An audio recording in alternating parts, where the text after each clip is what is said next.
बिस्मिल्लाहिर्रहमानिर्रहीम। Welcome my YouTube family. मैं हूं सुमेरा और आपको अपने चैनल जन्नत कुकिंग एंड ब्यूटी टिप्स में ढेर सारा खुशामदीद कहती हूं और उम्मीद करती हूं कि आप सब लोग खैरियत से होंगे, खुश होंगे, आबाद होंगे, हंसते रहें, मुस्कुराते रहें, खुश रहें, दुआओं में मुझे भी याद रखें। दोस्तों, आज मैं आप लोगों के साथ एक बहुत मज़े की ज़बरदस्त रेसिपी लेके आई हूँ बीफ रेशा कबाब की।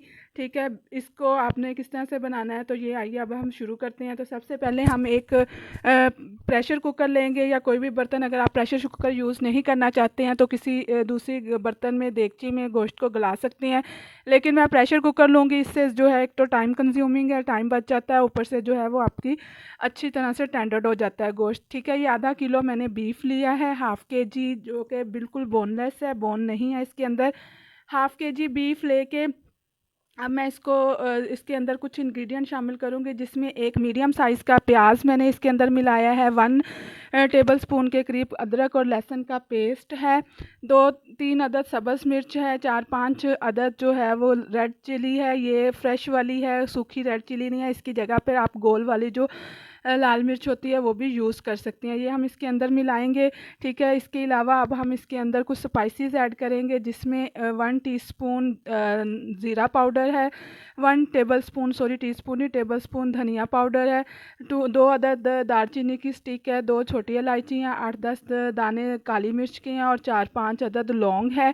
ठीक है, आप इसके अंदर जो है वो सारे स्पाइसेस स्किप कर सकती हैं जो आपको पसंद नहीं हैं। ठीक है, जो मसाला, खड़ा मसाले में से जो चीज़ पसंद नहीं है वो आप स्किप कर सकती हैं। आप स्पाइसेस में 1 चम्मच लाल मिर्च का पाउडर, हाफ़ टी स्पून हल्दी, हाफ़ टी स्पून ही चिली फ्लेक और 1 टीस्पून नमक का है। इसके अंदर आप काली मिर्च भी शामिल कर सकते हैं, सफ़ेद मिर्च भी कर सकते हैं।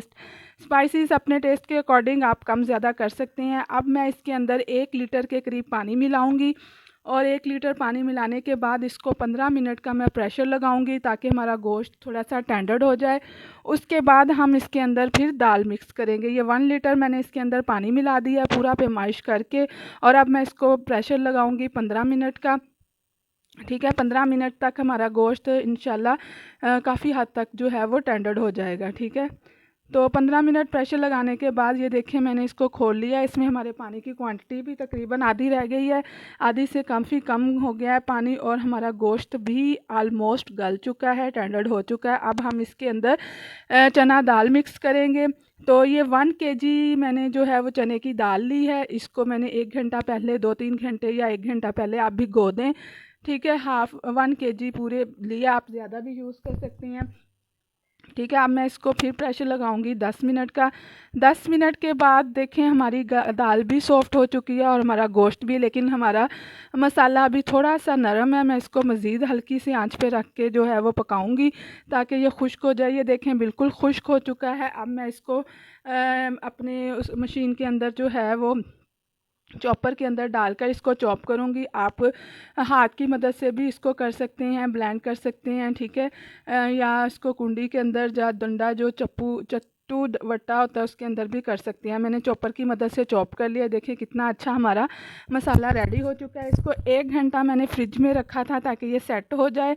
ठीक है, फ्रिज में रखने के बाद अब मैं इसकी शामी बनाऊँगी, और शामी बनाने के बाद फिर मैं इसको फ्राई करूँगी। मुझे यहाँ तक दोस्तों अगर वीडियो पसंद आई है तो जल्दी से मेरी वीडियो को लाइक करें, चैनल पर नए हैं तो चैनल को सब्सक्राइब करें, फ्रेंड फैमिली के साथ शेयर करें, और बेल आइकन को भी प्रेस कीजिएगा, ताकि मेरी नई आने वाली वीडियो का नोटिफिकेशन आपको जल्द, टाइम टू टाइम और सबसे पहले मिल सके। दोस्तों, चैनल सब्सक्राइब कर दिया करें। आप वीडियो देखते हो, पसंद भी करते हो, लेकिन सब्सक्राइब करना भूल जाते हो।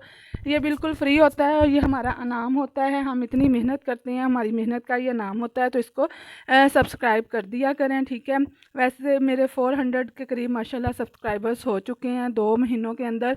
अगर आप साथ देंगे तो इंशाल्लाह नेक्स्ट 2 मंथ के अंदर अंदर तक मेरे सब्सक्राइबर्स पूरे हो जाएंगे। 1000 सब्सक्राइबर्स मुझे चाहिए, मेरा साथ दें। ठीक है, और मुझे चैनल को सब्सक्राइब करें। ठीक है, इस तरह से मैं सारी शामीज़ बना लूँगी, और बनाने के बाद फिर हम इसको फ्राई करेंगे। हाफ़ मैं फ्रीज़ कर लूँगी। आप इसको 1 मंथ 2 मंथ के लिए इस स्टेज पे स्टोर कर सकते हैं फ्रीज़र में रख के।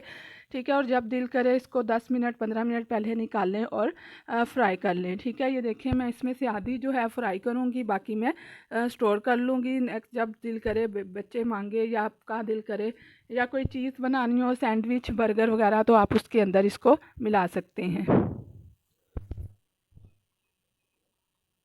फ्राई करने के लिए मैंने एक पैन ले लिया है, उसके अंदर मैंने घी गर्म होने के लिए रख दिया है, ठीक है। अब हम एक अंडा लेंगे, उसको बीट करेंगे और उसके अंदर डिप करके आप इसके ऊपर ब्रेड क्रम्स भी लगा सकते हैं, लेकिन मेरे पास ब्रेड क्रम्स इस वक्त अवेलेबल नहीं थे, इसलिए मैं डायरेक्ट अंडे के अंदर डिप करके इसको फ्राई कर रही हूँ। इसके अलावा आप मैदे की स्लरी बना सकते हैं, बेसन लगाकर फ्राई कर सकते हैं। ये देखिए मैंने फ्राई कर ली है, कितनी अच्छी माशाल्लाह लुक आई है। जितने ऊपर से अच्छे हैं उतने ही अंदर से मज़ेदार हैं। मुझे उम्मीद है कि इंशाल्लाह आपको मेरी ये रेसिपी पसंद आई होगी, तो फीडबैक ज़रूर दीजिएगा, ठीक है। खुश रहें, दूसरों को खुश रखें, मुझे दुआओं में याद रखिएगा। फिर मिलेंगे इसी तरह एक अच्छी सी मज़ेदार सी रेसिपी के साथ, तब तक के लिए मुझे इजाज़त दें। अल्लाह हाफ़िज़।